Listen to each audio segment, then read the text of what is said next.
Vera کو جب اس کے فرانس جانے کا معلوم ہوا تو بہت خفا ہوئی۔ تم میرے ساتھ کیوں نہیں گئی؟ وہ بہت سخت ناراض تھی۔ تم نے فرانس نہیں جانا تھا اور مجھے فرانس دیکھنا تھا۔ وہ اپنے کپڑے الماری میں رکھ رہی تھی۔ تم کہتی تو ہم فرانس چلے جاتے، تم نے تو کہا کہ تمہیں جانا ہی نہیں ہے۔ تم تین چار بار فرانس جا چکی ہو، میرے ساتھ پھر سے جاتی تو تمہارا ٹور خراب ہو جاتا۔ تمہارے ساتھ ہوتی تو اس بار فرانس دیکھنے کا مزہ آ جاتا۔ ویرا نے منہ پھلا لیا۔ سائی اس سے اتنا ناراض ہو گیا کہ خفگی کی زیادتی سے اس نے بات ہی نہیں کی۔ امتحانات شروع ہو گئے۔ اس بار امتحانات کی تیاری کے لیے وہ علی لرننگ نہیں گئی۔ اس نے گھر میں ہی تیاری کر لی اور دل لگا کر پڑھنے کی کوشش کی تاکہ اس کا رزلٹ اچھا رہے۔ سب کتابوں میں گم ہو گئے۔ کال صرف لائبریری میں پایا جاتا۔ البتہ ایما کو علی لرننگ میں زوردار کرنٹ کا جھٹکا دے کر اسے فلور پر لڑکھڑا کر اس نے اس کے دائیں ہاتھ میں فریکچر کروا دیا، اور کوئی ایک بھی زندہ یا مردہ ثبوت نہ چھوڑا جو یہ ثابت کر سکتا کہ یہ سب اس نے کیا ہے۔ ایما نے انگوٹھی اس کے منہ پہ دے ماری تھی۔ وہ اسے ہی اٹھا کر کہیں دے مارنا چاہتا تھا۔ آلیان کبھی کبھی علی لرننگ کے ہال میں ایسے ہی گشت کرتا پایا جاتا تو کال اسے گھسیٹ کر اسٹڈی روم میں لے جاتا یا کبھی دور سے ہی چلاتا، تمہارا دماغی توازن ٹھیک ہو جائے تو اپنی سیٹ پر آ کر بیٹھ جانا۔ امتحانات شروع ہو گئے، رزلٹ بھی آ گیا۔ چوتھا اور آخری سیمسٹر شروع ہو گیا۔ وقت نے اپنی تنابیں ڈھیلی چھوڑ دیں اور وہ خلاف توقع سست روی سے گزرنے لگا۔ زندگی ایک ایسی اداکارہ بن گئی جو میک اپ اتارے اگلا سوانگ رچانے سے پہلے پرسکون بیٹھے رہنے کی کوشش کر رہی ہو۔ اس کے ہاتھ گود میں ہوں اور وہ بڑی بے دردی اور بے حسی سے اپنا دھلا چہرہ آئینے میں دیکھ رہی ہو۔ شٹل کاک پہ لیڈی مہر کے ایک ساتھ 4 بچے آ گئے۔ ڈینس اور مارک 2 دن رہ کر چلے گئے جبکہ شارلٹ اور مورگن رہ گئیں۔ جورڈن آیا ہے؟ این نے شارلٹ سے ملتے ہی پوچھا۔ نہیں، شارلٹ پوری جان سے قہقہہ لگا کر ہنسی۔ ویرا کو آلیان کی مستقبل کی بیوی کی حیثیت سے لیڈی مہر نے ان سے ملوایا۔ ہفتے کے دن شارلٹ اور مورگن آلیان کو ساتھ لے کر مانچسٹر کی سڑکوں پر گھومتے رہے اور ان دونوں نے آلیان کی جیب میں 1 پاؤنڈ نہیں رہنے دیا۔ ان تینوں کی آپس میں اچھی دوستی تھی اور وہ رابطے میں رہتے تھے۔ تم مانچسٹر میں شادی کرو گے یا روس میں؟ ریسٹورانٹ میں ڈنر کرتے شارلٹ نے آنکھ مار کر پوچھا۔ مجھے ہمیشہ یہ شک کیوں رہا ہے کہ ماما کے گھر میں ہی تمہاری دلہن موجود ہے، مورگن بولی۔ تم کچھ نیا تو کرتے آلیان۔ شارلٹ کے دانت ہی نہیں اندر ہو رہے تھے۔ نیا کیا؟ آلیان کو بیزاری سی ہونے لگی ایسی باتوں سے۔ یہی کہ تم کودتے پھلانگتے چھلانگتے لگاتے ولن کے کارندوں کی فوج کو جل دیتے، بڑے سے فانوس پر جھول جاتے اور فانوس سے لہرا کر عین اپنی ہیروئن کے سامنے جا کھڑے ہوتے اور پھر اس کا ہاتھ پکڑ کر اسے بھگا لے جاتے۔ پلس اس کی لمبی سفید پوشاک جو اسے ٹھیک سے بھاگنے نہ دے رہی ہوتی، تم اسے یعنی دلہن کو اٹھا لیتے۔ تم اتنی فلمیں دیکھنے لگی ہو شارلٹ، آلیان نے تعصب سے کہا۔ تمہیں کیا پتہ آلیان کہ ہر لڑکی کے دل میں ایک ایسے ہیرو کی کتنی خواہش ہوتی ہے جو ہر خطرے کو پھلانگتا اسے اڑا لے جائے اور دنیا بس دیکھتی رہ جائے۔ تو تم خوش قسمت ہو کہ تمہیں ایک ہیرو مل گیا۔ آلیان ہنس دیا۔ ہیرو پر فلم کا؟ میرا وہ صرف شوہر ہے، ایک گھونسا تک تو وہ کسی گنڈے کو مارنا نہیں چاہتا، کہہ کر شارلٹ اٹھی اور اجازت لے کر ہال کے مائک کے سامنے کھڑی ہو گئی، اور آلیان مورگن کو مسکرا کر دیکھا، یعنی شروع ہونے جا رہی ہوں۔ اس نے مائک پر کچھ ابتدائی کلمات کہے اور ہال میں بیٹھے ڈنر کرنے والوں کو اپنی طرف متوجہ کر لیا، اور پھر وہ شروع ہو گئی، آلیان میریا کی فرضی داستان عشق سنانے۔ ایک دن ایک لڑکی اپنی دھن میں گنگناتی ہوئی سائیکل چلاتی جا رہی تھی کہ ایک بھلکڑ سے لڑکے کی سائیکل کے ساتھ اس کی ٹکر ہو گئی۔ لڑکی ویرا اور لڑکا آلیان۔ شارلٹ نے ہاتھ اس کی طرف اٹھا کر اشارہ کیا۔ سب گردنیں آلیان کی طرف مڑ گئیں۔ آلیان کو مسکرانا پڑا۔ یہ ان دونوں کی پہلی ملاقات تھی، آپ کہہ سکتے ہیں کہ دونوں کی سائیکلوں کی پہلی ٹکر تھی۔ ایک رات ویرا اپنے گھر جا رہی تھی کہ کچھ گنڈے اس کے پیچھے آئے اور انہوں نے اسے دبوچ لیا، اور ٹھیک اسی دوران آلیان آیا۔ جیسے کہ فلموں میں ہوتا ہے کہ ہیرو ٹھیک اسی سڑک اسی گلی سے گزر رہا ہوتا ہے جہاں ہیروئن مصیبت میں گھری ہوتی ہے، اور ہیروئن وہ ننھی منھی سی بچی بن جاتی ہے جو ایک تھپڑ یا گھوسا کسی گنڈے کو نہیں مار سکتی، اور عام حالات میں وہ انسانوں کو اٹھا اٹھا کر پٹخا کرتی ہے، یعنی وہ جانتی ہے کہ اسے ہیرو کے ہوتے اپنی بہادری نہیں دکھانی۔ آخری جملہ شارلٹ نے سرگوشی صورت ادا کیا۔ ہونٹوں کے کنارے ہاتھ رکھ کر وہ ہال میں ہنسی گونج گئی۔ آلیان نے اپنا سر جھکا دیا اور ایک ہاتھ سے آنکھوں پر چھجا بنا لیا۔ یہ کیا کر رہی ہے شارلٹ؟ ماما کا اس کے بارے میں خیال بالکل ٹھیک ہے، جارڈن کی جگہ اسے فلموں میں کام کرنا چاہیے۔ دوسری مسٹر بین آرام سے بن جائے گی۔ مورگن کے انداز اور الفاظ پر آلیان بلند کہکہا لگا کر ہنسا۔ خدا کے لیے ایسے ہی کہکہے لگاتے رہنا، پتہ نہیں کیا ہو گیا تمہیں۔ مورگن نے محبت سے اس کی ٹھوڑی کو چھو کر کہا۔ آلیان نے ویرا کو اٹھایا، اس کی ناک اور پیشانی سے نکلتے خون کو صاف کیا اور اسے گھر تک چھوڑنے اس کے ساتھ گیا، جبکہ وہ اسے ٹیکسی بھی کروا کر دے سکتا تھا۔ شارلٹ نے آخری بات پھر سرگوشی صورت کہی۔ کہانی یہاں سے کچھ شروع ہوتی ہے، لیکن آپ کو کچھ ہائی لائٹس سنا دوں تاکہ آپ کا تجسس برقرار رہے۔ ویرا کو ایک اور لڑکا بھی پسند کرتا ہے جو اپنے کالج کا باکسر ہے۔ جی ہاں، باکسر۔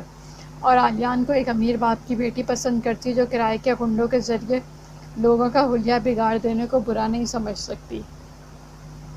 تمہیں یاد ہے میری شادی کی پارٹی میں تم نے گانا گایا تھا اور راک اسٹار کی طرح گٹار بجاتے رہے تھے؟ جوش نے میرے کان میں کہا۔ آلیان پارٹی میں موجود کسی اور کے لیے یہ پرفارمنس دے رہا ہے، ہمارے لیے نہیں۔ لیکن میری شادی میں تو ویرا تھی ہی نہیں، مورگن نے گلاس منہ سے لگاتے ہوئے کہا۔ باکسر کو معلوم ہو چکا ہے آلیان کے بارے میں اور وہ اپنے دوستوں کو لے کر یونیورسٹی سے گھر آتے آلیان پر ہلہ بول دیتا ہے اور یہاں ایک بھرپور ایکشن سین ہوتا ہے۔ شارلٹ ساتھ اداکاری کر کے بھی دکھا رہی تھی اور شارلٹ کی شادی میں ویرا موجود تھی اور میری فرمائش پر بھی تم نے گانا نہیں گایا۔ سنو آلیان، کیا تم نے وہ چند فلمیں دیکھیں جن میں عین شادی کے وقت دلہن کئی سو مہمانوں کی موجودگی میں اپنی لمبی سفید فراک سنبھالتی بھاگ جاتی ہے؟ ہاں، ایک تو اسپائڈر مین ہی ہے نا، اس نے شارلٹ کو دیکھتے ہوئے کہا۔ سنو ہمارے اسپائڈر مین، مجھے لگتا ہے اس بار دولہا بھاگے گا۔ کون؟ تم، مورگن نے پورے وثوق سے کہا۔ وہ گردن موڑ کر شارلٹ کو دیکھنے لگا جس کی کہانی اختتامی مراحل میں داخل ہو چکی تھی اور وہ ویرا کو امیرزادی کے غنڈوں سے پٹوا کر ہسپتال میں کوما تک لے آئی تھی۔ اس کا انداز ایسا ہو گیا تھا کہ کھاتے کھاتے سب اسے بہت انہماک سے سن رہے تھے، چند ایک نے تو کھانا ہی چھوڑ دیا تھا۔ ویرا کومے میں تھی۔ شارلٹ کے تو بائیں ہاتھ کا کام تھا بیٹھے بیٹھے کہانی بن لینا۔ ماما مہر کو تو وہ ہنسا ہنسا کر دورہ کر دیا کرتی تھی، جھٹ پٹ کہانی بنا کر سنا دیا کرتی تھی انہیں۔ آلیان کو نہیں معلوم تھا لیکن اس نے آلیان اور امراہ کی فرضی محبت کی کہانی بھی انہیں سنائی تھی، جس میں وہ امراہ کو پاکستان لے گئی تھی اور آلیان کو اسے تلاش کرنے کے پیچھے لگا دیا تھا۔ لیکن کیا سب اس نے مزاحیہ انداز میں کیا تھا۔ ڈنر کے بعد وہ انہیں گھر تک چھوڑنے آیا اور ہال تک واپس آتے آتے اس کی ہمت جواب دے گئی۔ مجھے لگتا ہے اس بار دولہا بھاگے گا۔ ٹھنڈ میں اس کی پیشانی پر پسینہ آ گیا۔ دونوں کے سامنے نارمل بنے رہنا آسان نہیں ہوتا۔ رات کے اندھیرے میں وہ ایک سنسان سڑک پر سائیکل کو گول دائرے میں چلانے لگا، چلاتا رہا۔ ولید البشر کے ساتھ باقاعدہ قانونی جنگ شروع ہو گئی تھی۔ ماما مہر کا وکیل کیس ہینڈل کر رہا تھا اور اس کے آدمیوں پر ہراساں کرنے کا دعویٰ کیا گیا تھا، کیونکہ اتنا سب ہو جانے پر بھی ولید البشر باز آنے کے لیے تیار ہی نہیں تھا۔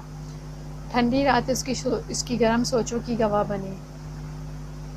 کیا اس کی سائیکل دائرے میں اس لیے چکرا رہی ہے کہ ولید البشر اس کا پیچھا چھوڑنے کے لیے تیار نہیں، یا اس لیے کہ ابھی کچھ دیر پہلے ڈنر ہال میں شارلٹ نے اس کی اور ویرا کی محبت بھری کہانی سنائی، یا اس لیے کہ اس کہانی میں کرداروں کے نام بدلے گئے؟ سڑک پر لاتعداد گول دائرے بن گئے، ہر دائرہ اس سوچ کے گرد چکرا رہا ہے کہ کہانی میں ایک کردار کی جگہ جب دوسرا کردار لینے لگے تو پرانا کردار اپنی موت آپ مر جاتا ہے۔ موت کہانی میں ہو یا حقیقت میں اسے خوش آمدید نہیں کہا جاتا۔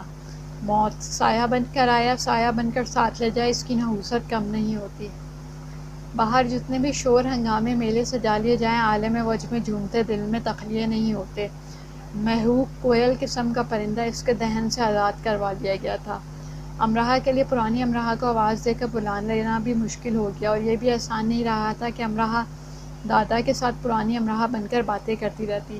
دادا اس کے لیے پہلے جیسے ہو گئے تھے، وہ دادا کے لیے پہلے جیسی نہیں بن رہی تھی۔ باتیں کرتے دادا کو اب درمیان میں کئی بار پوچھنا پڑتا، سن رہی ہو امراہ؟ وہ سر ہلا دیتی۔ واجد سارا گھر انٹیریئر کروا رہا ہے، خاص کر تمہارے لیے حماد کا بڑا کمرہ خالی کروایا ہے۔ ڈیزائنر سے کہہ رہا تھا کہ میری بیٹی نے مانچسٹر سے آنا ہے، اس کے مزاج کے مطابق کمرہ ڈیکوریٹ کرنا ہے۔ بہت پڑھی لکھی ہو گئی ہے وہ، جب تم واپس آؤ گی تو تمہیں سب بدلا ہوا ملے گا۔ سب بہت خوبصورت ہو گیا ہے یہاں، بہت سے پھول لگوائے گئے ہیں تمہارے لیے لان میں۔ واجد کہہ رہا تھا تمہیں ایک کار بھی لے دے گا، اور ہاں، میں تمہیں پارک لے جایا کروں گا، تم وہاں سائیکل چلانا۔ خاندان والوں سے تو سمجھو واجد نے رابطہ ہی ختم کر دیا ہے، بہت کم آنا جانا کر رہا ہے خاندان میں۔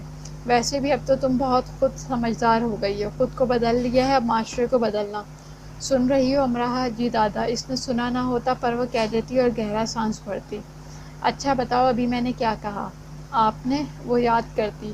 اس نے کہا حماد نے ایک نئی ہاروی بائک لے لی اور جب وہ چلاتا ہے تو آپ کو بہت ڈر لگتا ہے۔ امراح یہ تو میں نے 1 گھنٹہ پہلے کہا تھا، یعنی اس کے بعد کی باتیں تم نے سنی ہی نہیں؟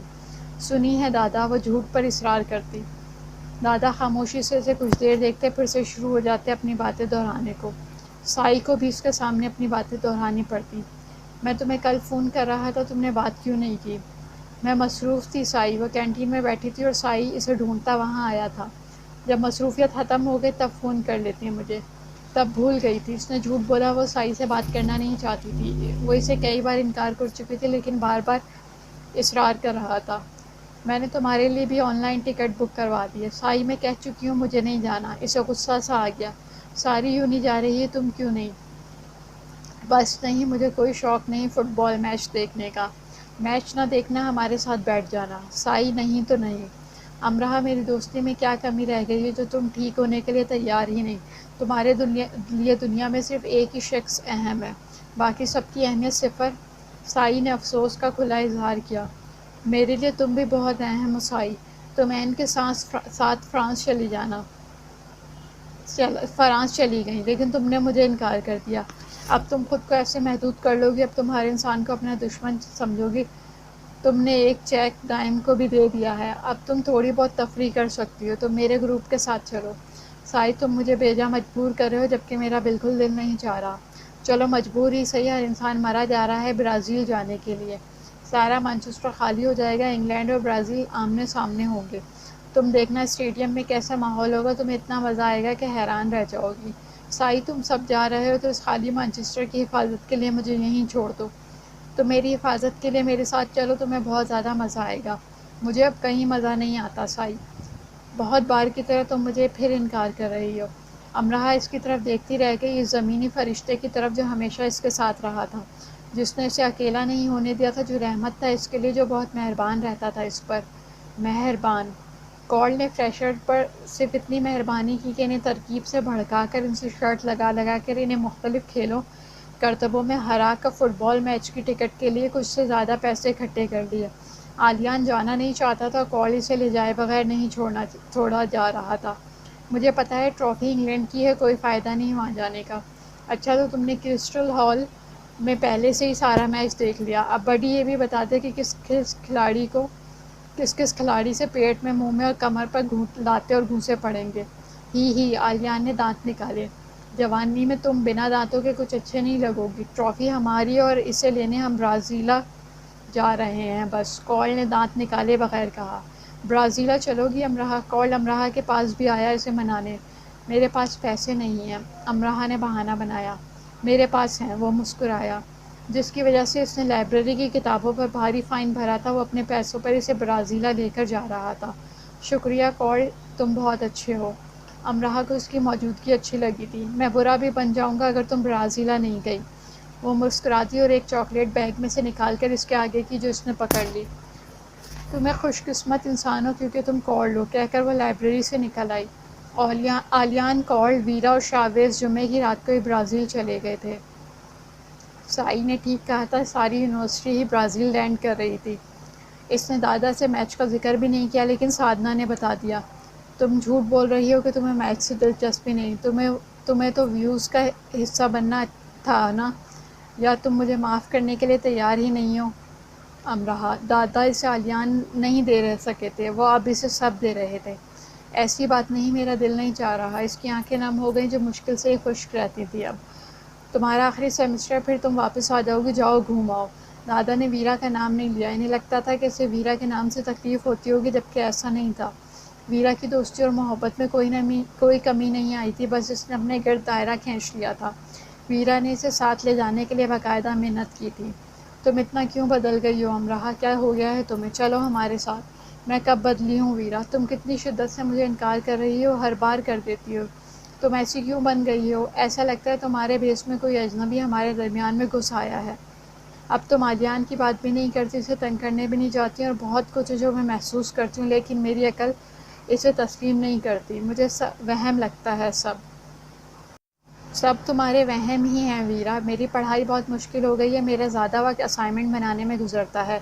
روس تو چلو گی نا؟ ہاں، اس نے ٹالنے کے لیے کہہ دیا. جلدی نہیں آنے دوں گی وہاں سے. اس نے بھی انگلی اٹھا کر ہی دھمکایا اور وہ دونوں کہا لگا کر ہنسنے لگی. ویرا نے اس کے دونوں گال پکڑ کر مروڑے. امراہ دی لاسٹ ٹک. اپنا سر بھی دائیں بائیں ہلایا. ویرا دی ججز ہال. امراہ نے دونوں ہاتھوں سے اس کے بال مٹھیوں میں بھر کر کھینچے. گزر چکا وقت ریت پر نقش اور وہ پھونکوں سے اس نقش کو مٹا رہا ہے. ماضی مٹ چکا ہے. اس نے قدم رکھا. گھنٹیوں نے فانوسی راگ تخلیق کیا اور پھر بجا دیا. اس نے خود کو دھند میں گرے ہوئے پایا. ہوا کی گرا پر ان گنت فانوسی ذرے مبتلائے رقص ہوئے. وہ کس طرف جائے اس کا فیصلہ اس نے اس کی خوشبو سے کیا اور وہ دھند کے لبادوں کو نرمی سے ہٹاتے اس کی خوشبو کی اور بڑھنے لگا. اب گھنٹیاں مہروز کے حکم کی بجا آوری کرتیں. محرم کے کانوں میں سرگوشیاں کرنے کو لپکتیں.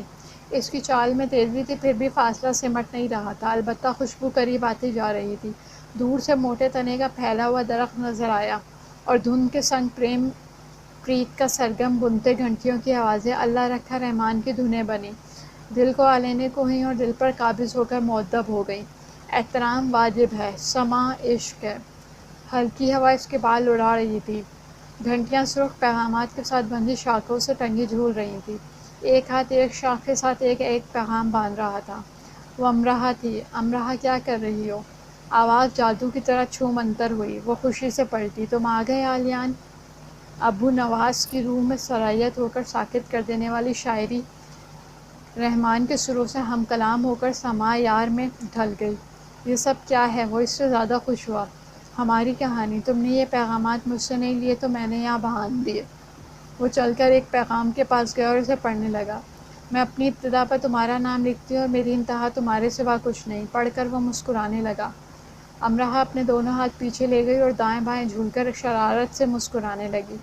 پھر اس نے دونوں ہاتھ اٹھا کر شانوں سے جھولتی گھنٹیوں کو ترنم سے ایسے بجا ڈالا جیسے اسد اللہ خان غالب کے کلام سے لبالب بھری ہوئی چاندی کے ظروف وادی کیلاش کی پریوں کی نازک انگلیوں تلے بچ اٹھے. ارتکاز واجب ہے. سماع یار ہے. کشتی کی نوک جو پھولوں سے لدی ہوئی تھی دھندلے اندھیرے پل کے نیچے سے نکلی اور اس نے پانی میں ہاتھ ڈال کر اس پر اچھال دیا. آلیان پر. اور ایک ایسی مسکراہٹ خود پر سجا لی جیسے وہ فرستان کی ملکہ اور اپنے پریزاد کے ساتھ بگھی پر سوار گلستان کی پرواز پر جا رہی ہو. مجھے تمہاری مسکراہٹ یاد آتی ہے اور میں خود مسکرانا بھول جاتا ہوں. آلیان نے اس کے ہاتھ کو اپنے ہاتھ میں لیا. روشن اس کی آنکھوں کو پایا. میری ساری مسکراہٹیں تم نے لے لی. اب کہتے ہو مسکرانا بھول گئے. تم آنکھوں کی پتلیاں گول گول گھمایا کرتی ہو. تم کہا کرتے تھے تو کرتی تھی. اب تم ہی کہتے نہیں. وہ اٹھلا گئی. امراہ چلو ہم پھر سے دوست بن جاتے ہیں. اس کے ہاتھ کی پشت کو اس نے باری باری اپنی آنکھوں سے ہلایا. نہیں اب ہم دوست نہیں بن سکتے. اس نے اپنے ہاتھ کی پشت کو دیکھا. کیوں تم مجھ سے نفرت کرتی ہو؟ نہیں یہ نہیں کر سکتی. محبت کرتی ہو؟ محبت یہ بھی نہیں. کوئی جذبہ تو ہوگا تمہارے پاس میرے لیے. کشتی چمکیلی جھیل پر رواں دواں تھی اور پھر وہ ایک دوسرے پل کے اندھیرے میں جا چھپی. ابابیلوں کے جھنڈ پیچھے رہ گئے اور کوئلوں کی کوکوں نے اندھیرے کے سروں کا پیچھا کیا. عمدہ گھاس مخمل کی طرح بچھ گئی. اندھیرے سے روشنی میں آتے اس نے اپنا ایک ہاتھ اس کی کمر میں پایا اور دوسرا اس کے ہاتھ میں پیوست. شوق دید واجب ہے. سماع رقص ہے. وہ سرخ پوشاک میں تھی اور اس کے بالوں میں لہریں تھیں. سرخ عمدہ گھاس اٹی ہموار زمین پر محو رس تھی. وہ شرما کر دیکھ رہی تھی جیسے اس پر اعتراض تھا. نیلے سمندر میرے لیے سیاہ ہیں. گنگناہٹ صورت اس نے سرگوشی کی. تمہاری آنکھوں کی سیاہی میں بس جانے کا خط مجھے بہت پیارا ہے. وہ مسکرانے لگی. اور میرے پیروں تلے بچھی سبھی راہیں تم تک آتی ہیں. تم یہ جان لو میری سانسیں تم سے ہو کر آتی ہیں. اس کی مسکراہٹ گہری ہو گئی. اور امراہ مجھے انتظار رہے گا کہ انتظار کب ختم ہوگا. کہتے وہ اداس ہو گیا. مجھے انتظار رہے گا کہ انتظار ختم ہونے کا انتظار کیا جائے. کہہ کر وہ بیٹھ گئی. بے تحاشا پھول اگائے. بتاؤ تم کس کے لیے جان دے سکتی ہو. وہ بھی اس کے پاس نیچے بیٹھ گیا. جان تو کب کی دے چکی. تم نے بہت گڑبڑ کر دی نا امراہ. ہاں بہت. اور اب سوچنے کا وقت نکل گیا. میں نے تمہیں بہت یاد کیا. میں تمہیں بھول ہی نہیں پائی. تمہیں مجھے بتانا چاہیے تھا. تم یاد رکھتے رکھنے میں سب بھول گئیں. تمہیں بتانا بھی. تمہیں یاد رکھنے میں نے کچھ اور یاد رکھنا ضروری نہیں سمجھا۔ میں علیان نہ ہوتا تو تمہارا خواب ہوتا جسے تم ہر روز دیکھتی۔ میں امراہ ہو کر بھی علیان ہی ہوں۔ تم میرے اندر بس چکے ہو، میں نے اپنا آپ رخصت کر دیا علیان۔ تم ایک جادوگر ہو امراہ۔ وہ خود کو اس کی آنکھوں کے اتنے قریب لے گیا کہ اس کی پلکیں امراہ کے گلابی گالوں پر لرزنے لگیں۔ تم میرا سحر ہو علیان، تم سے محبت مجھ پر فرض ہے۔ میں نے اس فرض کو قضا نہیں ہونے دیا۔ وہ اٹھ کھڑی ہوئی۔ کہاں جا رہی ہو؟ پتہ نہیں۔ رک جاؤ۔ وہ بھی اٹھ کھڑا ہوا۔ روک لو، اس نے گردن موڑ کر کہا، خود کو نہیں۔ تیز روشنی نیم اندھیرے میں بدل گئی۔ خوف اور درد کی تتلیاں مقام نامعلوم سے اڑتی ہوئی آئیں۔ وہ سب سیاہ تھیں۔ انہونی ممبر پر اعلانیہ بلند ہوئی، دعا واجب ہے، سما ہجر ہے۔ اس نے جھٹکے سے گردن کو اس کے گرتے ہوئے وجود کی طرف موڑ کر اسے دیکھا۔ اس کے آس پاس خون ہی خون تھا۔ وہ اپنی جگہ بت بنا کھڑا تھا اور ذرا دور اس کی بند ہو جانے پر مائل آنکھیں اس پر ٹکی تھیں۔ وہ اسے دیکھ رہی تھی لیکن وہ اس کی طرف نہیں بڑھ رہا تھا۔ وہ کھڑا ہی رہا اور اس نے اپنی آنکھیں بند کر لیں۔ یہ توبہ ہاف ہے۔ اپنے لبادوں میں لپٹی وہ چاہ توبہ کے گرد دائرہ بنا کر بیٹھ گئی۔ پیشانی سے کھینچ کر کناروں کو ناک تک لائیں اور ایک ساتھ اپنے ہاتھ دعا کے لیے اٹھا لیے۔ اندھیری رات ان پر سایہ فگن تھی اور ابواب توبہ زمین کی تہوں میں جل تھل ہو رہا تھا۔ انہوں نے دعا کی ابتدا کی، اے خدا، اور آنکھیں بند کر لیں۔ علیان نے آنکھیں کھول دیں۔ اس کے جسم میں خون کا ایک قطرہ نہیں رہا تھا اور اس کے دل نے کام کرنا بند کر دیا تھا۔ اس کی آنکھیں اندھیرے میں بھٹک رہی تھیں اور اسے بہت دیر میں یاد آیا وہ کہاں ہے۔ اس نے اٹھنے کی ہمت کی لیکن اس کی ہمت جواب دے گئی۔ مارگریٹ کے مرنے کے بعد اس کے ساتھ یہ ہوتا رہا تھا۔ وہ اپنی من پسند جگہوں پہ اس کے ساتھ پایا جاتا رہا تھا اور پھر یوں امراہ کے ساتھ۔ جسم کی گرمی سے اس کا منہ جل رہا تھا۔ اٹھ کر وہ واش روم میں گیا اور منہ دھو کر یخ پانی پیا۔ وہ برازیل میں تھا، ہوٹل کے کمرے میں، دوسرے سنگل بیڈ پر موجود کورل بے خبر سو رہا تھا۔ وہ ٹیرس پر آ گیا اور بہت دیر تک شہر کی ٹمٹماتی روشنیوں کو دیکھتا رہا۔ اس کی کیفیت واپس مانچسٹر کی طرف بھاگ جانے کی ہو گئی تھی، شٹل کاک کی طرف، کھڑکی کے نیچے۔ اس پر ہلکی سی کپکپی تاری تھی اور اس کے ہاتھ واضح کانپ رہے تھے۔ اس کا ٹیرس کے ٹھنڈے فرش پر بیٹھ کر رونے کو جی چاہا، بہت زیادہ روتے رہنے کا۔ وہ ٹھنڈے فرش پر بیٹھ گیا اور اپنے سر کو ہاتھوں میں تھام لیا اور پھر اپنے بالوں کو مٹھیوں میں جکڑ لیا۔ اس میں ہمت نہیں تھی کہ وہ خواب کے آخری حصے کو دہراتا۔ فون بیڈ سائڈ سے اٹھا کر واپس ٹیرس پر آ کر اس نے سائی کو فون کیا۔ تم ٹھیک ہو سائی؟ ہاں میں ٹھیک ہوں۔ کیوں کیا ہوا؟ اس وقت فون کیا تم نے؟ سائی خود بھی نیند سے جاگا ہوا لگ رہا تھا۔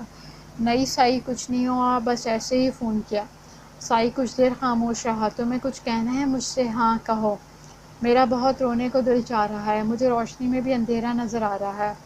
تم ماما مارگریٹ کو یاد کر کے سوئے تھے؟ انہیں میں نے بہت اچھے تصورات کے ساتھ یاد کیا، میں نے ان کے ساتھ بہت اچھی باتیں کی۔ میں اب کی اپنی کیفیت سے ٹھیک نہیں سمجھ پا رہا سائی، تمہیں ایک اچھی نیند لینی چاہیے۔ ہاں شاید۔ سائی تمہاری امراہ سے کب ملاقات ہوئی تھی؟ سائی اپنے بستر پر پورا اٹھ کر بیٹھ گیا۔ اس شخص نے جیسے صدیوں بعد امراہ کا نام لیا تھا۔ آج ملاقات ہوئی تھی، تم اسے فون کر سکتے ہو، سائی خوشی سے بولا۔ ٹھیک ہے۔ اس کی کپکپاہٹ کچھ کم ہوئی۔ ہاں بالکل ٹھیک ہے، بہت اچھا لگا تم نے اس کے بارے میں پوچھا۔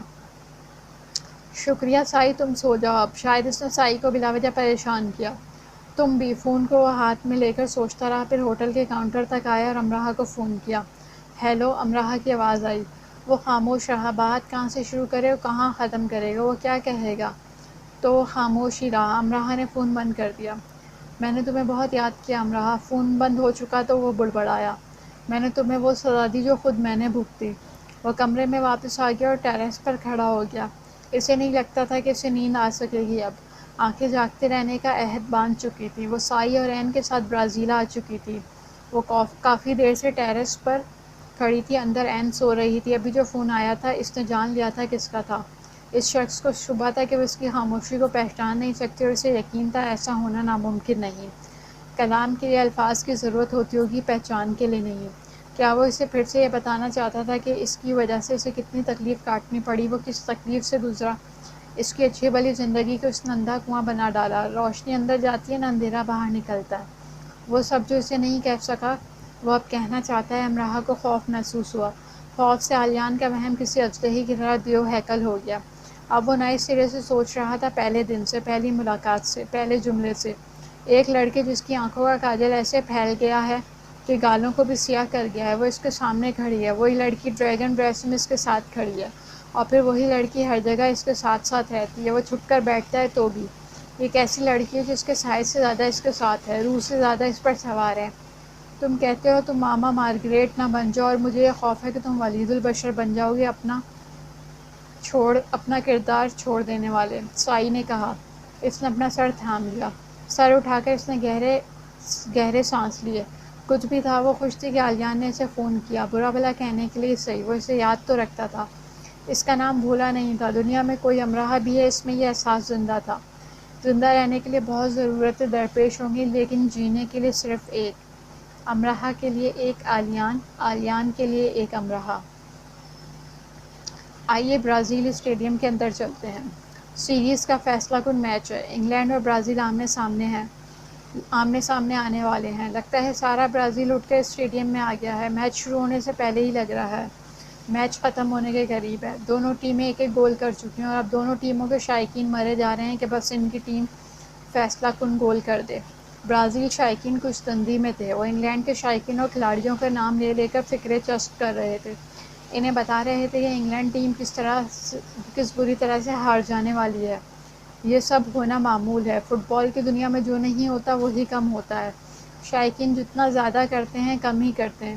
فٹ بال فیور اسٹیڈیم کے اندر اتنے ہائی ٹیمپریچر پر ہوتا ہے جیسے وہاں اہتمام سے ایک آتش فشاں پھٹنے والا ہو۔ اس فیور کا تصور اسکرین سے میچ دیکھنے والے کر ہی نہیں سکتے۔ وہ، ویرا، کارل اور چند دوسرے یونی فیلوز آگے پیچھے بیٹھے تھے۔ انہوں نے انگلینڈ ٹیم کی شرٹس پہن رکھی تھی، اور کارل، ویرا نے اچھل کر سارا اسٹیڈیم ابھی سے سر پر اٹھا لیا تھا۔ عالیان خاموش بیٹھا انہیں ناچتے دیکھ رہا تھا۔ ایسے ہی ناچتے کودتے کارل نے ایک پیاری سی بچی کی گود میں رکھ کے سینڈوچز غائب کر دیے۔ بچی جس کے ماما پاپا اس کے پاس ہی کھڑے اپنی دھن میں اچھل رہے تھے تاکہ وہ اسکرین پر نظر آ سکے، ایک دم سے اپنی گود کو خالی پا کر رونے لگی اور اپنے اچھلتے کودتے باپ کی شرٹ کھینچنے لگی۔ شرم کرو، لٹل اینجل کو رلا دیا، عالیان نے تیزی سے چلتے اس کے جبڑے کو دونوں ہاتھوں میں سختی سے دبا کر کہا۔ بچی ان سے ذرا دور بیٹھی رو رہی تھی۔ اینجل تو کسی نہ کسی طرح زندہ رہ ہی لیتے ہیں، ہم شیطانوں کا اپنا انتظام کرنا پڑتا ہے۔ مجھے بھوک لگی تھی، میں نے محنت کی اور خوراک حاصل کر لی، ویسے بھی اس کا باپ اسے اور لے دے گا، میرا تو کوئی باپ نہیں ہے نا جو مجھے لے کر دے گا۔ میں ابھی بچی کے باپ کو بتاتا ہوں۔ عالیان اس کی طرف جانے لگا۔ اگر تم نے یہ کہا تو برازیلیا میں فٹ بال کی تاریخ کا سب سے بڑا ہنگامہ ہوگا، اور وجہ صرف سینڈوچ ہوگا۔ ایک سینڈوچ کے لیے تم نہ جانے کتنے شائقین کو مروا دو گے اور کتنوں کو زخمی کروا کر عمر بھر کے لیے معذور کر دو گے۔ یہ میں کروں گا، عالیان نے اس کے بال مٹھی میں جکڑ کر کہا۔ ہاں تم، صرف تم۔ اس نے بھی عالیان کے بال مٹھی میں جکڑ لیے۔ برازیلیا اسٹیڈیم میں دو لڑکے ایک دوسرے کے بال مٹھیوں میں جکڑے کھڑے تھے۔ بچی کے ہاتھ میں اب ایک بڑی آئس کینڈی آ چکی تھی، اور کارل اب آئس کینڈی کو دیکھنے لگا تھا۔ بچی کے باپ نے پھرتی سے بچی کو چپ کروا دیا۔ تمہاری کی پسند ہے، مجھے یاد آیا میں آئس کینڈی کو بہت دنوں سے بہت پسند کرتا ہوں، کارل نے آنکھیں گول گھما کر کہا۔ عالیان ہنس دیا۔ تم ایسے کیوں ہو، لٹل اینجل سا، کارل نے معصومیت سے آنکھیں پٹپٹائیں۔ بگ ڈیول سا، عالیان نے آنکھیں نکالی۔ کیا میں بگ ڈیول ہوں؟ نہیں نا، اس نے پیچھے بیٹھی قصہ گو کی طرف رخ موڑ کر کہا اور رشوت کے طور پر جیب سے چاکلیٹ نکال کر آگے کی۔ عالیان پھر مسکرا دیا۔ بند کرو اپنا ڈرامہ، ویسے تم بہت گمسم سے ہو، کیا ہوا ہے؟ میں ٹھیک ہوں، ہونا کیا ہے؟ کارل کی نظروں سے وہ بچ نہیں سکتا تھا۔ کچھ ہے تو بتاؤ۔ کیا تم شور سے پریشان ہو؟ تم جانتے ہو نا میں سارا اسٹیڈیم خالی کروا سکتا ہوں، ابھی جا کر کسی برازیلین فین کو دبوچ لیتا ہوں اور اس کی ٹیم کے بارے میں کچھ بھڑکتا ہوا جملہ کہہ دیتا ہوں، پھر کھیل شروع ہو، اور ہاں جو افواہ میں بم کی یہاں پھیلا سکتا ہوں وہ بم بننے سے اب تک کسی نے نہیں پھیلائی ہوگی، بس پھر اسٹیڈیم خالی۔ اتنے پیسے لگا کر ہم میچ دیکھنے آئے ہیں اس خالی اسٹیڈیم میں ہی، پتہ نہیں لیکن کیوں مجھے میچ دیکھنے سے زیادہ دلچسپی کسی اور چیز کو دیکھنے میں ہے۔ بڈی، اگر میں شائقین کو آپس میں لڑوا دوں کیسا رہے گا؟ میچ تو کئی بار دیکھ چکے ہیں ہم، اب ذرا یہ بھی تو دیکھیں براہ راست ہنگامہ دیکھنے میں کیسا لگتا ہے۔ شیشے کی خالی بوتلیں تمہارے سر پر آ لگیں گی نا تو مزہ آ جائے گا براہ راست ہنگامہ دیکھنے کا۔ وہ انسان ابھی بنا نہیں جو کارل کے ساتھ یہ کر سکے۔ کارل ادھر ادھر دیکھنے لگا، اور کس کے پاس سے کھانے کی چیز اڑائی جا سکتی ہے؟ وہ بنا بنایا انسان تمہارے ساتھ بیٹھا ہے، تم بھی کارل ہی ہو۔ کارل نے اس کے دونوں گال پکڑ کر مروڑے۔ میچ شروع ہونے میں بھی کچھ وقت باقی تھا۔ بڑی بڑی اسکرینوں پر اسٹیڈیم میں موجود شائقین دکھائے جا رہے تھے۔ یہ مقامی شائقین تو ابھی سے پاگل ہو رہے ہیں۔ کال نے ذرا دور موجود ایک لڑکے کی طرف اشارہ کیا جو اپنی ٹیم کے حق میں عجیب و غریب نعرے لگا رہا تھا۔ تمہارا بھی نشہ ٹوٹ رہا ہوگا، جا کر تم بھی اس کے ساتھ تھوڑا پاگل ہو جاؤ۔ عالیان نے اسے اسی لڑکے کی سمت دھکا دیا۔ امراہ نے سائی کو منع کر دیا تھا کہ وہ ویرا کو نہ بتائے کہ وہ وہاں موجود ہے۔ انہیں سائی کی آمد کا پتہ تھا، اس کی نہیں۔ ویسے بھی کل انہوں نے چلے جانا تھا۔ این اور امراہ نے بھی انگلینڈ ٹیم کی شرٹس پہن رکھی تھی۔ این ایسے اچھل رہی تھی جیسے وہ جاپانی نہ ہو بلکہ برطانوی اور اس کا ایک آدھ بھائی یا دوست ٹیم میں شامل ہو۔ اس نے ٹیم کی نمائندگی کرتی لمبی سی ٹوپی پہن رکھی تھی اور منہ کو پورا رنگا ہوا تھا، ساتھ ہاتھ میں بورڈ پکڑ رکھا تھا، ٹرافی ہماری ہے، جس پر پیچھے کہیں سے کسی نے کلر بال پھینک کر اسے بدنما کر دیا تھا، یعنی ٹرافی انگلینڈ کی نہیں برازیل کی ہے۔ منظر کچھ ایسا تھا جیسے ورلڈ کا فائنل ہو۔ امراہ کچھ بہتر محسوس کر رہی تھی وہاں آ کر۔ ویسے بھی رات کو جو عالیان نے کال کی تھی اور کسی بھی وجہ کو لے کر کی تھی، اس کے لیے وہ بہت بڑی بات تھی۔ وہ بھی کھڑی ہو کر این کے ساتھ اچھلنے لگی اور ریہرسل کے طور پر بنائی جانے والی لہروں کا حصہ بننے لگی۔ پورے اسٹیڈیم میں لہریں گھوم رہی تھیں اور یہ منظر قابل دید تھا۔ وہ ہنسنے لگی، اسے سب اچھا لگا جیسے سارے غم بس مٹ گئے۔ امراہ، عالیان، ویرا، کال ایک ساتھ چلائے۔ اسکرین پر اچھلتی این کے قریب وہ کھڑی تھی اور اپنی طرف آنے والی لہر کی طرف دیکھ رہی تھی، اور خوش قسمتی سے ان تینوں نے اسے دیکھ لیا۔ ویرا نے فون کیا۔ تم کہاں ہو؟ امراہ ہنس دی۔ اسٹیڈیم۔ پاگل گندی بچی، بتا نہیں سکتی تھی؟ میں نے سوچا سرپرائز دوں۔ سرپرائز؟ اسکرین پر آ کر ویرا ہنسی، وہ بہت خوش تھی اسے دیکھ کر۔ این اور امراہ سائی کے ساتھ ہیں، ویرا نے ان سب کو بتایا۔ تم نے بتایا نہیں کہ تمہارے ساتھ امراہ بھی ہے؟ عالیان نے سائی کو فون کیا۔ اس نے منع کیا تھا عالیان خاموش ہو گیا اور اسکرین کی طرف ہی دیکھتا رہا کہ وہ پھر سے نظر آ جائے، لیکن اب گراؤنڈ میں کھلاڑی آتے نظر آ رہے تھے۔ میچ شروع ہو گیا۔ فرسٹ ہاف میں انگلینڈ کی ٹیم نے ایک گول کر دیا، لیکن انگلینڈ کے شائقین سے زیادہ برازیلین شائقین دیوانے ہو رہے تھے غصے سے۔ انہیں ریفری کا برازیل ٹیم کے ایک اہم کھلاڑی کو ریڈ کارڈ دکھائے جانے سے اختلاف تھا۔ ان کے آس پاس موجود شائقین ریفری کو گالیاں دے رہے تھے کہ اگر وہ یہ فاؤل نہ کرتا تو ٹیم 2 گول کر چکی تھی اور مخالف ٹیم کو گول کرنے کا موقع ہی نہ ملتا۔ بچوں بچ کر، برازیلیوں کے نغمے میں گھرے بیٹھے ہیں، ویرا نے مذاقاً کہا۔ اگر دوسرا گول بھی انگلینڈ نے کر دیا تو انہوں نے انگلینڈ ٹیم کے کھلاڑیوں کے بجائے ہماری گردنیں دبوچ لینی ہیں۔ عالیان ہنسنے لگا۔ وہ یہ سب مذاق میں کہہ رہے تھے، اسٹیڈیم میں ایسا جنون معمول کی بات ہوتی ہے۔ پھر بھی مقامی شائقین کے تیور کافی بگڑے ہوئے تھے۔ ان کا خیال تھا سارے ریفری انگلینڈ ٹیم کے ساتھ سارے کھلاڑی فاؤل کھیل رہے ہیں۔ امراہ کے پیچھے بھڑکتے ہوئے فاؤل کے نعرے لگنے لگے۔ یہ کیا ہو رہا ہے سائی؟ پیچھے کوئی لڑائی ہو رہی ہے کیا؟ امراہ سہم گئی۔ یہ سب ہوتا رہتا ہے امراہ، آخری منٹوں میں دیکھنا کیا ہوتا ہے۔ دوسرا ہاف شروع تھا۔ انگلینڈ کا ڈیفنس اچھا تھا، مخالف ٹیم کی سر توڑ کوششوں کو وہ ناکام بنا رہے تھے۔ دوسرا ہاف ختم ہونے سے 15 منٹ پہلے ویرا کو ایک میسج آیا موبائل پر، جسے پڑھ کر وہ تھوڑا سا پریشان ہو گئی۔ کیا ہوا؟ شاویز نے کہا۔ میرے صحافی دوست کا میسج آیا ہے، وہ بھی یہاں موجود ہے۔ اس کا کہنا ہے اسے کسی متوقع ہنگامے کی خبر ملی ہے۔ کیسے ہنگامے کی؟ زیادہ اسے بھی نہیں معلوم۔ اس کا کہنا ہے کوئی حکومت مخالف گروپ ہے جو اپنے مفادات کے لیے کوئی ہنگامہ کروانا چاہتا ہے، شاید غیر ملکیوں کو نشانہ بنانا ہے، ایسا ہی کچھ۔ ایسا کچھ نہیں ہوگا، ایسی خبریں پھیل ہی جاتی ہیں۔ سیکیورٹی بہت اچھی ہے، پولیس جانتی ہے کیسے امن رکھنا ہے، اور جو خبر تمہیں ملی ہے وہ حکومت کو بھی تو ملی ہی ہوگی نا۔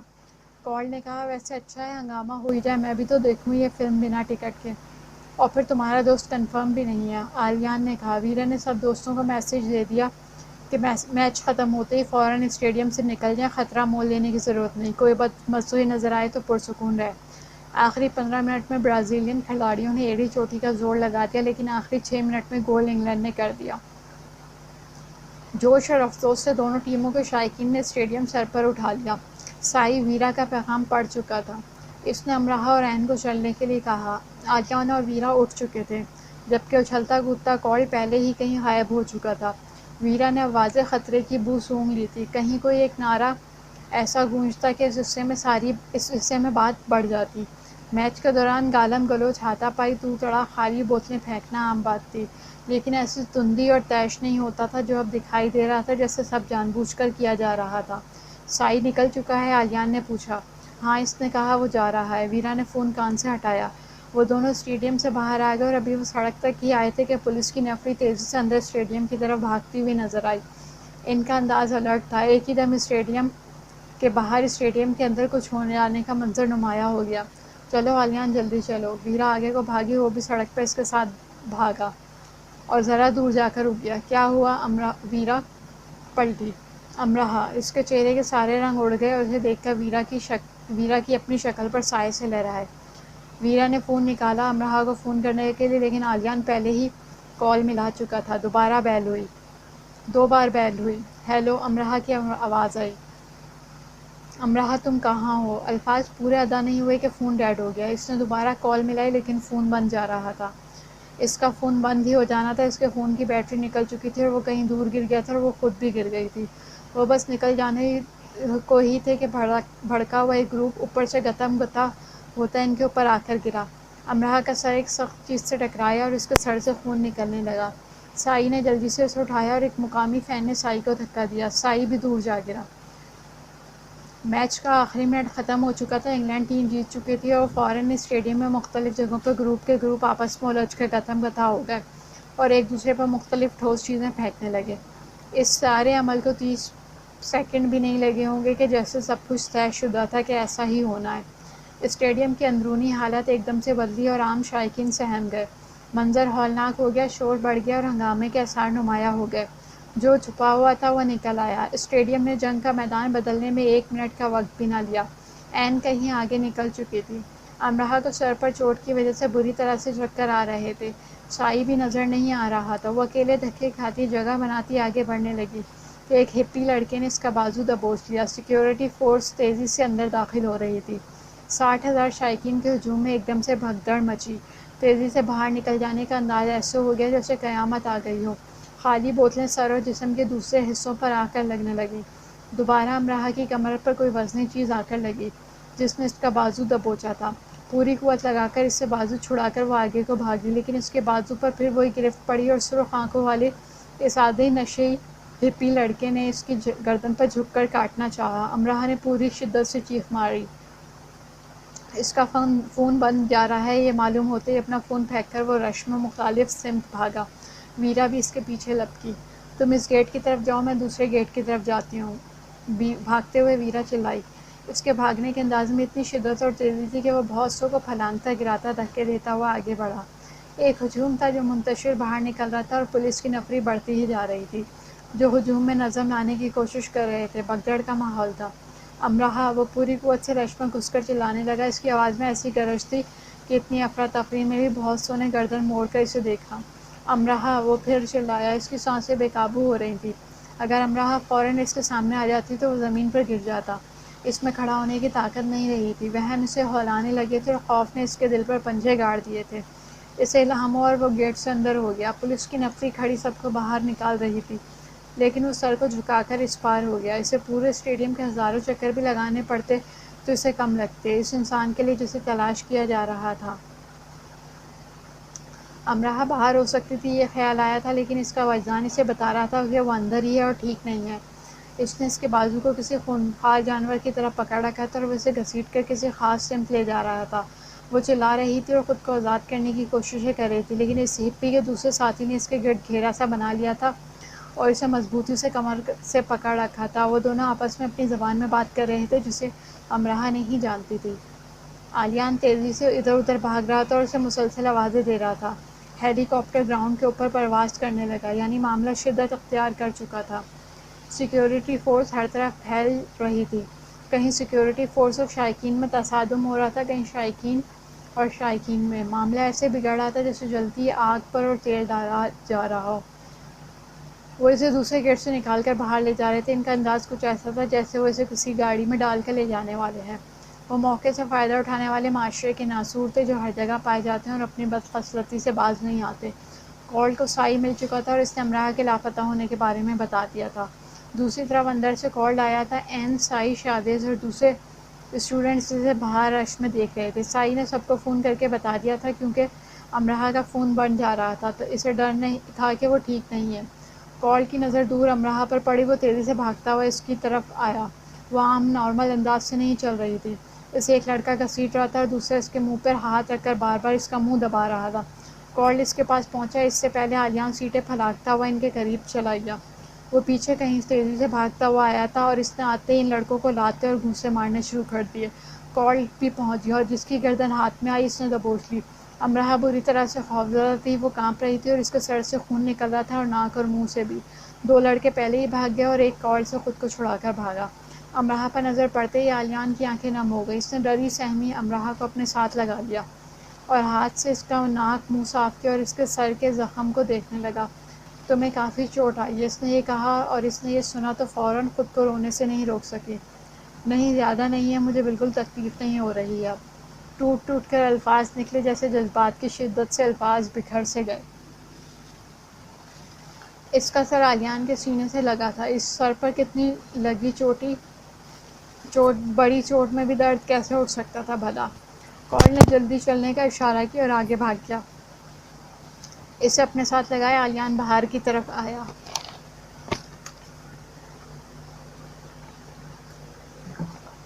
اور گیٹ سے باہر ہونے سے پہلے ایک زوردار دھکا لگا کہ امراہ کا ہاتھ آلیان سے چھوٹ گیا اور وہ گر پڑنے کے انداز سے بہت آگے نکل گئی۔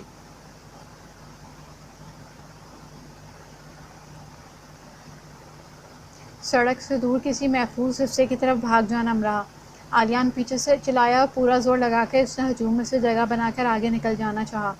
امراہ نے دھکے کھاتے آگے بڑھتے گردن موڑ کر اسے دیکھا اور آلیان کا دل وہیں ٹھہر گیا۔ احترام واجب ہے، سماع عشق ہے۔ ہجوم نے اسے ایک اور دھکا دیا اور وہ آگے نکل گئی۔ دھکے نے اسے لڑکھڑا دیا اور وہ پیچھے رہ گیا۔ امراہ نے پھر گردن موڑ کر اسے دیکھا۔ وقت نے دغا دیا، وہ وہیں ٹھہر نہ گیا۔ اگلے دھکے سے وہ باہر نکل گئی۔ سڑک کا منظر کچھ اور ہو چکا تھا، منٹوں کی قیمتی لمحوں میں بدل گئی۔ سیکیورٹی فورس منتشر ہجوم سے نپٹنے میں مشغول تھی۔ رات کا وقت تھا اور آنسو گیس کے دھوئیں نے رات کو خطرناک بنا دیا تھا۔ ربڑ کی گولیاں فائر کی جا رہی تھیں، مختلف اشکال کے ماسک پہنے ہوئے افراد سیکیورٹی فورس پر ٹھوس چیزیں اور آنسو گیس اچھال رہے تھے۔ کہیں کچھ گروپس آپس میں متصادم تھے، کہیں فورس کے۔ ایک بڑا ہنگامہ برازیلیا اسٹیڈیم کے اندر اور باہر پھوٹ چکا تھا، ایسا ہنگامہ جو سانحے میں بدلنے والا تھا۔ ایمبولینس کے سائرن کی آوازیں چار سو گونج رہی تھیں، دور دور تک سڑک پر ایک جنگ کا عملی منظر دیکھا جا سکتا تھا۔ تصادم کی تصویر تھی اور بغاوت کی بو۔ وہ سڑک پر نکل کر ایک سمت بھاگنے لگا، کارل اس کے پیچھے ہی تھا۔ امراہ کہاں ہے؟ کارل نے چلا کر پوچھا۔ اسے میں نے سڑک سے دور نکل جانے کے لیے کہا تھا۔ دو فائر فضا میں گونجے اور چیخوں سے کان پھٹنے لگے۔ ان پر شیشے کی بوتلیں اچھالی گئیں۔ ایک نے آگے بڑھ کر کارل پر حملہ کرنا چاہا، جسے کارل نے پہلے ہی دبوچ لیا اور سڑک کے ایک طرف پیچھے زمین پر پٹک دیا۔ وقفے سے لیکن تیزی اور شدت سے آنسو گیس اچھالی جا رہی تھی اور ربڑ کے فائر کیے جا رہے تھے۔ کون دفاع کر رہا تھا اور کون حملہ، فیصلہ کرنا مشکل ہو گیا تھا۔ آلیان تیزی سے سڑک پر بھاگتا جا رہا تھا اور چلا رہا تھا، امراہ۔ اس کے پیروں تلے کی زمین کھسکتی جا رہی تھی اور اس کی آنکھوں کے آگے بار بار اندھیرا چھا رہا تھا۔ اسے اپنا خواب یاد آ رہا تھا، اندھیرا، دھواں، تصادم اور خطرہ۔ نشانیاں اچھی نہیں تھیں۔ وہ ذرا دیر کو رک کر ہانپنے لگا۔ اس سے اگلا قدم اٹھانا مشکل ہو رہا تھا۔ اس کے پیروں کے پاس آ کر ایک گیس کا گولا گرا۔ وہ تیزی سے دوسری طرف ہوا۔ اس کے بازو پر ربڑ کی گولی آ کر لگی لیکن وہ رکا نہیں۔ اس کا جسم اسے حرکت کرنے سے جواب دیتا جا رہا تھا۔ اس کی کیفیت اس انسان کی سی ہو گئی جسے اپنے کسی عزیز کے تابوت کو اٹھانے کے لیے کہا جاتا ہے اور وہ خود کو پہاڑ اٹھا لینے کے قابل تو سمجھ لیتا ہے لیکن وہ تابوت نہیں۔ برازیلیا اسٹیڈیم دھواں کرنے لگا۔ چند ایک جگہ آگ بھڑک اٹھی۔ دھوئیں کے پھیلاؤ سے سڑک پر حرکت بحال ہو گئی۔ پوری قوت لگا کر وہ پھر بھاگا اور چلایا، امراہ، وہ ساری دنیا کو آگ لگا دے گا اگر کچھ ہوا تو، وہ سب کچھ جلا دے گا۔ اب وہ تیش سے سڑک پر بھاگنے لگا۔ اس کا بس نہیں چل رہا تھا راستے میں آنے والوں کو رون ڈالے، کچل دے، ورنہ حلق پھاڑ کر اتنی شدت سے چلائے کہ سب اپنی اپنی جگہ ساکت ہو جائیں۔ اس نے پھر آواز دی، امراہ! اس کا دوپٹہ کب کا کہیں گر چکا تھا، اسے چلنے میں مسئلہ ہو رہا تھا۔ چند لوگ اس پر آ گرے تھے اور اس کی ٹانگ جیسے ٹوٹ ہی گئی تھی۔ وہ بمشکل لنگڑا کر چل رہی تھی۔ دھوئیں کے بادلوں میں سے کچھ دکھائی نہیں دے رہا تھا۔ اس کی آنکھوں میں سخت چبھن ہو رہی تھی اور ان میں سے مسلسل پانی نکل رہا تھا۔ وہ کہ کبھی کسی ایسے تصادم سے دوچار نہیں ہوئی تھی۔ وہ تو زندگی میں پہلی بار فٹ بال میچ دیکھنے اسٹیڈیم آئی تھی۔ اسے تو یہ تک نہیں معلوم تھا کہ ہنگامی صورتحال میں کیا کرنا چاہیے۔ اس وقت اس کی عقل بالکل معاف ہو چکی تھی اور وہ بری طرح سے سہم چکی تھی۔ اسے ہر ایک سے ڈر لگ رہا تھا کہ کوئی اسے گھسیٹے گا یا مار دے گا۔ سڑک کا منظر انتہائی ہولناک ہو چکا تھا۔ اس کا دل چاہا واپس اندر بھاگ جائے۔ اس کی سمجھ میں نہیں آیا وہ کس طرف کو بھاگے۔ اور جس طرح بہت سے لوگ بھاگے جا رہے تھے وہ بھی بھاگنے لگے۔ سڑک پر وہ سب منتشر ہو گئے تھے۔ سیکیورٹی فورس کی نفری بڑھتی جا رہی تھی، پھر بھی تصادم نمٹنے کا نام نہیں لے رہا تھا۔ وہ تیزی سے ادھر ادھر بھاگ رہے تھے، لیکن وہ اب ڈیفینس کرنے کی پوزیشن میں آ چکے تھے، اور جو گروپس حملے کر رہے تھے ان کے حملے بہت شدید تھے۔ صرف چند منٹ لگے یہ سب ہونے میں، صرف چند منٹ۔ عالیان کو یہ نہیں معلوم تھا کہ وہ ٹھیک سے بھاگ رہا ہے نہیں یا نہیں، بس اسے اس کا وجدان کہہ رہا تھا کہ اسی سمت جانا چاہیے۔ ایک اور گولہ اس کے پیچھے اور ذرا آگے آ کر گرا، اور دھوئیں کے بادل پھیلنے سے پہلے اس نے امراہ کو بہت دور دیکھ لیا۔ امراہ وہ پوری جان سے چلایا کہ وہ اس کی طرف دیکھ لے، لیکن وہ بہت دور تھی، اس سے ٹھیک سے چلا نہیں جا رہا تھا، وہ ڈر کر کھڑی تھی۔ اس سے ذرا آگے ایک گروپ میں تصادم ہو رہا تھا اور اس کے پیچھے گیس کے گولے پھینکے جا رہے تھے۔ فاصلہ سمٹا، وہ بھاگ کر اس کی طرف لپکا۔ سڑک کے دوسری طرف سے تصادم کے اس پار سے ویرا نے اسے دیکھ لیا اور وہ اس کی طرف بھاگی۔ امراہ فیصلہ سمٹ چکا تھا اور وہ اس سے کچھ ہی دور تھا۔ اب امراہ نے گردن موڑ کر اسے دیکھا۔ ارتکاز واجب ہوا، سماع یار غالب آیا، اور اتنی دور سے وہ علیان کے اس طرح اپنی طرف بھاگتے آنے پہ فدا ہو گئی۔ صبح محبت کا عالم ہے، اس میں رات نہیں ہوتی۔ وہ اس کے لیے کیسے بھاگا پھر رہا تھا۔ محبت ابد کی گھڑی ہے، یہ فنا نہیں ہوتی۔ جو ہو چکا تھا اب تک وہ وہیں مٹ چکا۔ محبت قرب کا ساتھ ہے، اس میں آہ نہیں ہوتی۔ جو فاصلہ تھا وہ کم ہونے لگا۔ کہیں مت جاؤ، دھوئیں کے بادلوں نے دو لوگوں کی ایک سوچ کو جانچ لیا۔ اب کہیں مت جاؤ۔ وہ علیان کی طرف گھوم چکی تھی اور اس کی طرف آ رہی تھی، اور ایک بھڑکے ہوئے لڑکے نے انگلینڈ ٹیم کی شرٹ پہنے ایک لڑکی کے سر پر شیشے کی وزنی بوتل سے ضرب لگائی۔ وہ لڑکی جو امراہ تھی، ویرا بجلی کی تیزی سے امراہ کی طرف لپکی۔ کارل اور سائی بھی آگے پیچھے اس کی طرف آ رہے تھے۔ اس کے سر پر ضرب لگتے دیکھ کر ساری زمین اپنی چکر پر الٹی گھومتی عالیان کے پیروں تلے سے زمین کھسک گئی، اور وہ بھاگتے بھاگتے رک گیا کیونکہ 2 فائر ہوئے۔ برازیلیا اسٹیڈیم کے باہر پھیلا سارا دھواں عالیان کی آنکھوں میں گھس آیا۔ سارا بھاگتا دوڑتا ہجوم اس کے جسم کو روننے لگا۔ وہ جہاں تھا وہیں کھڑا رہا۔ ایک فائر ربڑ کی گولی کا تھا۔ ویرا پوری شدت سے چلائی اور کتنے لوگوں کو پھلانگتی اس کی طرف آئی۔ فریز! دوسرا فائر ربڑ کا نہیں تھا۔ کارل اور سائی نے کتنوں کو ہی دھکے دے کر گرا کر اس تک پہنچانا چاہا۔ وہ دونوں سے چند قدم کے فاصلے پر پہنچ گئی۔ فریز! اس فیصلے کو دائمی جدائی کے ہاتھوں ہی کہتا ہوں۔ مجھ سے پہلے خبر ہوتی ہے میں اطراف کی کھڑا دھواں سوچ مندر باندھ کرتے شام سبھی فریز! سب جامد ہو گیا۔ وہ سڑک پر کتنوں کے بل گری اور پھر اس کی پشت سڑک پہ جا لگی۔ خون اس کے گرد پھیلنے لگا۔ امراہ اس سے چلانا چاہا لیکن چلا نہ سکا۔ وہ اپنے صرف عزیز بھرا رہا، وہ جو امراہ کا علیان تھا۔ اس نے اس کی طرف بھاگ جانا چاہا لیکن بھاگ نہیں سکا۔ تو یہ ثابت ہو گیا، جسم سے جان اس وقت نہیں نکلتی جب اپنی جان نکلتی ہے، یہ جان اس وقت نکلتی ہے جب جان سے پیارے کی جان نکلتی ہے۔ دعا واجب کر دی گئی، سماع ہجر کی منادی ہوئی۔ اس کے جسم نے جان چھوڑ دی اور وہ گھٹنوں کے بل سڑک پر گرتا چلا گیا۔ اس کا اپنا جسم ٹکڑوں کی صورت منتشر ہوا، دنیا میں کوئی دہائی دینے کے لیے تیار ہوا۔ امراہ کے سر پر پہنچنے سے پہلے کارل نے عالیان کی طرف دیکھا اور اس نے جانا کہ ایک مر چکا تو دوسرا مرنے جا رہا تھا، کیونکہ عالیان نے اس انسان کی آنکھیں بند ہوتی دیکھنی جس میں اس نے خود کو بند کر لیا تھا۔ اس کی آنکھ سے خون ٹپکنے لگا جس کا رنگ سرخ نہیں تھا۔ امراہ کے وجود سے عالیان کی اپنی زندگی قطرہ قطرہ بہنے لگی جس کا رنگ سرخ ہی تھا۔ اے آنکھ تو کیوں روتی ہے، قافلے والے چلے گئے۔ اے آنکھ پھر تو کیوں روتی ہے، وہ مجھے پیچھے اکیلا چھوڑ گئے۔ اے آنکھ تو رونا بند کر، اس قافلے میں میرا محبوب تھا۔ ہاں افسوس، پھر تو رو۔